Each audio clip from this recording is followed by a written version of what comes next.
Təzyiqi ölçürsən, təzyiqi yüksək. Təzyiq dərmanı içirsiniz? Yox, içmirəm. Və günlərin bir gündə insult olur.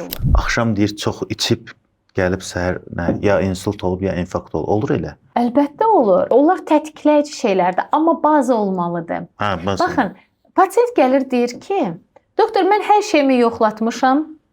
Məndə hər şey qaydasındadır. Soruşuram. Məsəl üçün, pis xolesterin neçədir? Bilmirəm. O nədir ki? 3 aylıq şəkərin neçədir? Bilmirəm. Yürüyüş eləyirsənmi?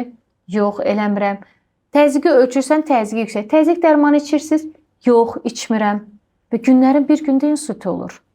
Yəni, hər şeyi yoxlatmışam, normaldır deyən pasiyent özünə qarşı nə qədər məsuliyyətlidir? Axı bu məsələ də var. Ola bilər müayinəsi normal çıxsın, kardioqramması bayaq dediyimiz EKG-si normal çıxsın. Amma təzyiq dərmanın gündəlik və səliqəli içirmir. Axı bu ömürlükdür. Yəni bu gün təzyiqim 120-80-dir. Mən day içməyim ki, get-gedə düşəcək. Elə bir şey yoxdur. O dərmanların hesabına 120-80 olub. Getdim rayona, gəldim.